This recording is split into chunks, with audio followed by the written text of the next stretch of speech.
पिछली वीडियो में आप लोगों ने देखा था अतिरिक्त रोजगार का सृजन कैसे हो, यानी how to create more employments. अब आज आप देखेंगे संगठित और असंगठित क्षेत्रक में अंतर, difference between organize and unorganize sector.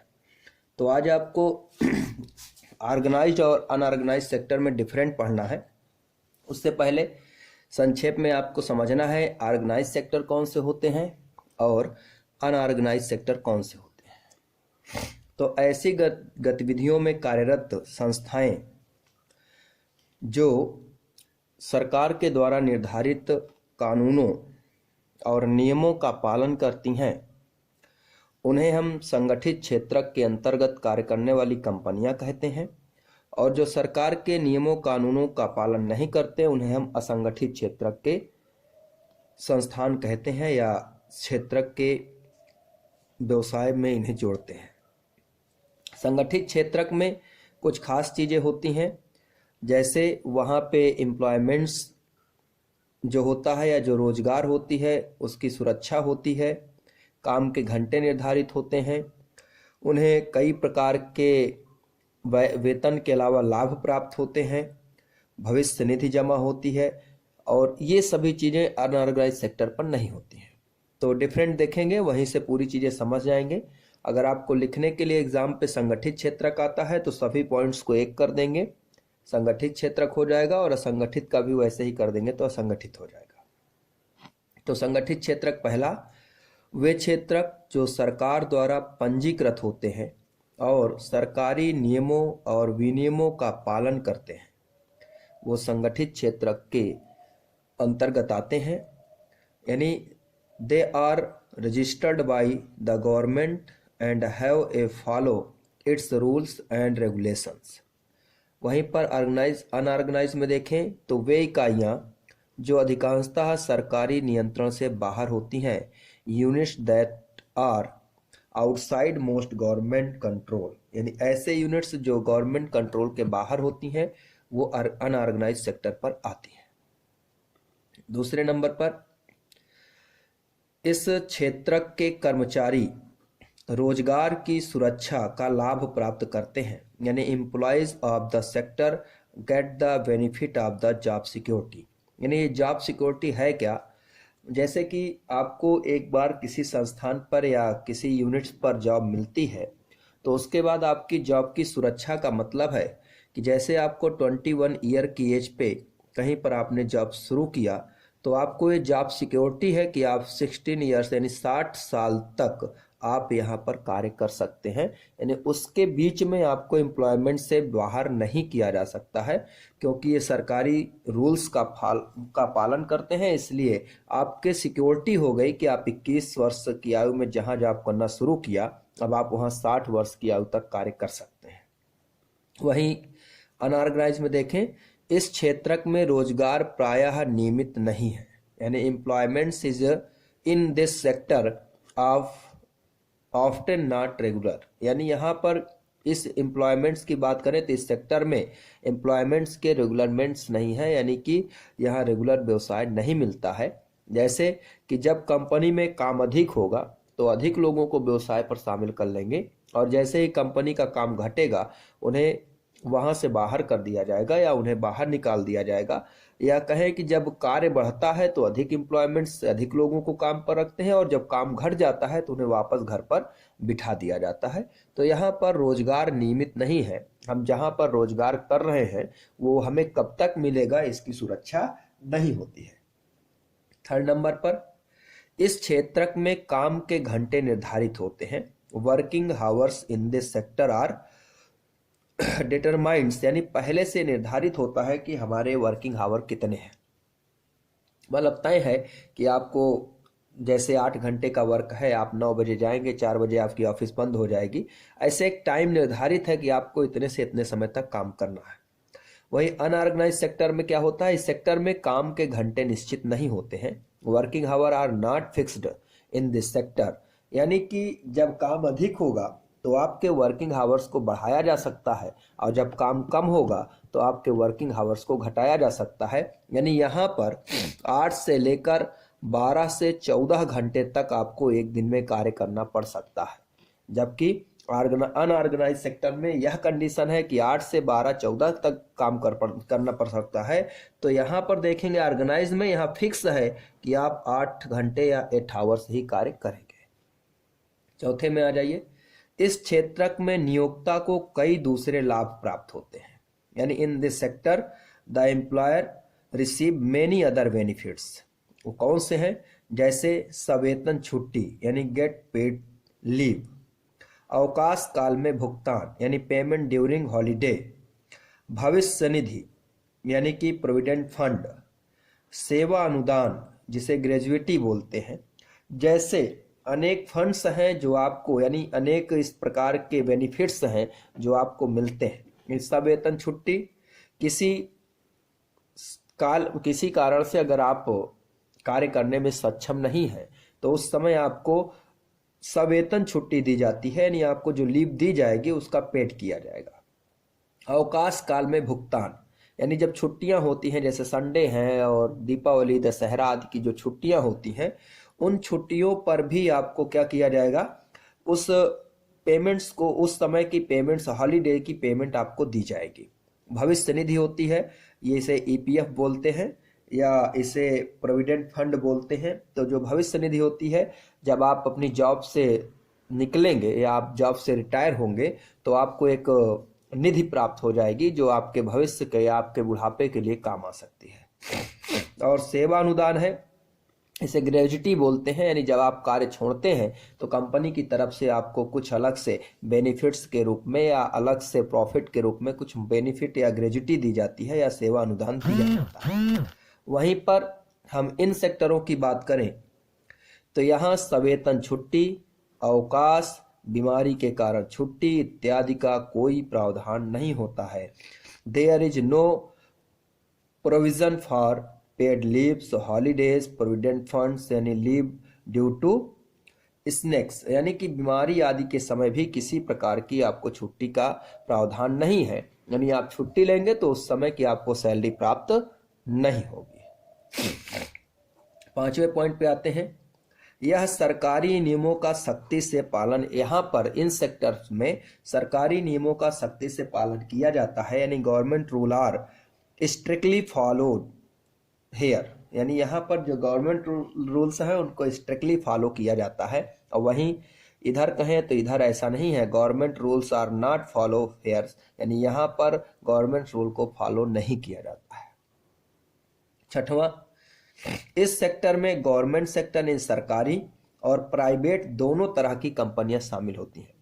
वैसे अगर कहें तो जितने भी गवर्नमेंट कंपनियां होती हैं वो तो रेगुलर ऑर्गेनाइज सेक्टर की होती हैं, लेकिन कुछ प्राइवेट कंपनियां हैं जो यहाँ के नियम विनियम यानी रूल रेगुलेशन को जो फॉलो करेंगी वो भी ऑर्गेनाइज सेक्टर पर रहेंगी। और ज़्यादातर जितनी प्राइवेट कंपनियां हैं वो सभी अनऑर्गेनाइज सेक्टर पर होती है या अनऑर्गेनाइज सेक्टर में रहती है। तो this sector including both governments and private company, और अगर अनऑर्गेनाइज में देखें तो this sector including private company which does not fully completely with government regular, यानी जो पूरी तरह से सरकारी नियमों का पालन नहीं करती हैं वो अनऑर्गेनाइज सेक्टर पे आते हैं। तो आप समझ गए होंगे, इन सभी की अगर तुलना कर लें तो आपको समझ आ जाएगा कौन से ऑर्गेनाइज हैं और कौन से अनऑर्गेनाइज हैं। 2 कहानियां एनसीईआरटी की बुक पर दी गई हैं, एक कमला की करके है और एक लखन नाम से है। उन दोनों कहानियों को पढ़ेंगे तो ये और अच्छी से आपको समझ आ जाएगी। अब अगला टॉपिक है sector in the term of ownership, स्वामित्व के आधार पर आर्थिक गतिविधियों का वितरण। अभी आपने आर्थिक गतिविधियों का वितरण देखा है कि वो किस प्रकार से कार्य करती हैं, पीछे आपको बताया गया है। अब यहाँ पर ऑनरशिप के आधार पर आर्थिक गतिविधियों को कैसे वर्गीकृत करते हैं। तो आर्थिक गतिविधियों को क्षेत्रक में वर्गीकृत करने का एक अन्य तरीका है जिसे स्वामित्व आधारित क्षेत्रक कहते हैं, यानी another way of the classifying economic activities into sector is ownership. इसके तहत आर्थिक गतिविधियों को मुख्यतः 2 भाग में, वैसे अब 3 भाग में बांटते हैं, हम थर्ड भी आपको बताएंगे, लेकिन आपकी बुक में सिर्फ 2 पार्ट्स का दिया गया है विस्तार से, इसलिए आपको 2 पार्ट से ही पढ़ने हैं। थर्ड के बारे में आपको थोड़ा सा बता देंगे। तो आपको यहाँ यही देखना है, 2 भागों में वर्गीकृत करते हैं। तो यहाँ पर देखें, under this economic activities are mainly classified into 2 parts. पहला है सार्वजनिक सेक्टर या पब्लिक सेक्टर। तो पब्लिक सेक्टर कौन से होते हैं? ऐसे उद्यम जिनकी परिसंपत्तियों पर सरकार का स्वामित्व होता है और उनका प्रबंधन और उनका नियंत्रण दोनों सरकार के द्वारा किया जाता है, वो सभी सार्वजनिक सेक्टर या पब्लिक सेक्टर के अंतर्गत आते हैं। यानी enterprises who assessed are owned by the government and it managed and controlled by the government। यानी जिनका ऑनेड, मैनेजमेंट और कंट्रोल ये तीनों गवर्नमेंट के पास होता है, वो सार्वजनिक सेक्टर या पब्लिक सेक्टर के अंतर्गत आते हैं। जैसे एग्जांपल रेलवे, डाकघर, ठीक है ना, बैंक। ऐसे बैंक में दोनों आती हैं, कुछ प्राइवेट होती हैं, कुछ सार्वजनिक होती हैं। तो मुख्यतः आपको समझना है जैसे रेलवे और डाकघर। सार्वजनिक सेक्टर में क्या होता है? सार्वजनिक सेक्टर के लोग जो होते हैं उनका ध्येय लाभ कमाना नहीं होता है, बल्कि जन कल्याणकारी सुविधाओं को स्थापित करना होता है। मतलब ऐसी सुविधाएं जो जन सामान्य के लिए जरूरी होती हैं। तो the goal of the public sector is not earn profit but to set up public welfare facilities such as road, buildings, dam, canal, health and education facilities. इसमें एक तरह से ये भी समझना है कि जैसे सड़क है, पुल है, बांध है, नहरें हैं, ऐसी फैसिलिटीज को प्राइवेट सेक्टर के लोग नहीं दे सकते हैं या वो देने में सक्षम नहीं होते हैं, क्योंकि यहाँ पर एक साथ भारी मात्रा में इकोनॉमिक्स यानी मनी की जरूरत होती है और इतना इन्वेस्टमेंट करने पर सरकार ही सक्षम होती है। प्राइवेट कंपनियां सामान्यतः इन फैसिलिटीज को उपलब्ध कराने में सक्षम नहीं हो पाती हैं।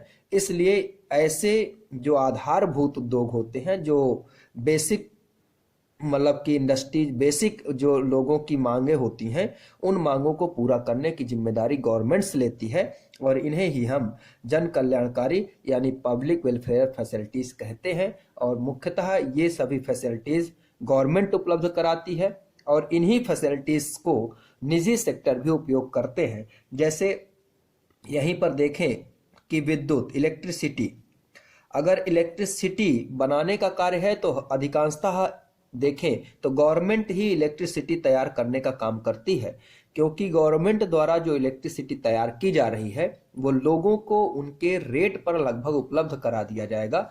अगर इलेक्ट्रिसिटी प्राइवेट सेक्टर तैयार करते हैं तो वह इतनी महंगी हो जाती है कि जन सामान्य के लोग उसे उपयोग नहीं कर पाते हैं, और जब जन सामान्य के लोग उनको उपयोग करने में सक्षम नहीं होंगे तो डेवलपमेंट प्रभावित होता है या जो छोटे उद्योग, इंडस्ट्रियां हैं, वो प्रभावित हो जाती हैं। सेकंड सेक्टर पे आते हैं, निजी सेक्टर यानी प्राइवेट सेक्टर। ऐसे उद्यम जिनकी परिसंपत्तियों पर किसी निजी व्यक्ति का या व्यक्ति समूह का स्वामित्व होता है, यानी किसी निजी व्यक्ति का पर्सनल या कुछ व्यक्तियों के समूह का स्वामित्व होता है और उनका प्रबंधन और नियंत्रण निजी हाथों में होता है, वो सभी निजी सेक्टर के अंतर्गत आते हैं या वो इंडस्ट्री निजी सेक्टर के अंतर्गत आती है। Enterprises who assessed are owned by a private individual or grouped of individual and it is managed and control private individual. जैसे Tata iron and steel company, Reliance industries limited, ये सभी इस ग्रुप के अंतर्गत आते हैं। ठीक है ना, आपको समझ आ गया होगा कि पब्लिक सेक्टर मतलब गवर्नमेंट के द्वारा चलाई जाती हैं और वो उनका उद्देश्य क्या है, जन कल्याणकारी सुविधाओं को लाना। निजी सेक्टर का क्या उद्देश्य है, इनका ध्येय अधिक से अधिक लाभ अर्जन करना होता है, यानी कैसे अधिक से अधिक हम प्रॉफिट प्राप्त करें। तो the mission of the private sector is earn profit, इनका जो मिशन है वो अधिक से अधिक लाभ प्राप्त करना होता है। अब देखिए, हम आपको अलग से बता रहे थे एक संयुक्त क्षेत्रक यानी कंबाइंड सेक्टर। कंबाइंड सेक्टर क्या होता है, बहुत से ऐसे इंडस्ट्रीज या व्यवसाय चलते हैं जिनमें पब्लिक सेक्टर और प्राइवेट सेक्टर दोनों मिलकर चलते हैं, दोनों एक साथ मिलकर इन्वेस्टमेंट करते हैं और उसके प्रॉफिट को अपने हिस्से के अनुसार प्राप्त करते हैं। लेकिन जो कंबाइंड सेक्टर के अंतर्गत इंडस्ट्री होती है उनमें 50% प्लस शेयर गवर्नमेंट का होता है, यानी आधे से अधिक शेयर किसका होता है, गवर्नमेंट का होता है, और शेष शेयर प्राइवेट सेक्टर का होता है। इसलिए इनका मैनेजमेंट एंड कंट्रोल ये दोनों किसके पास होता है, गवर्नमेंट के पास होता है, और इसमें जो प्रॉफिट होता है वो हिस्सा प्राइवेट सेक्टर को प्रदान कर दिया जाता है। तो इस प्रकार से कहें तो स्वामित्व के आधार पर या ऑनरशिप के आधार पर इंडस्ट्रियों को 3 भाग में बांटा गया, प्राइवेट सेक्टर, पब्लिक सेक्टर और कंबाइंड सेक्टर। ठीक है, ये चैप्टर आपका खत्म हो गया है। इसकी एक्सरसाइज आप लोग करेंगे, इसकी पीडीएफ हम भेज देंगे।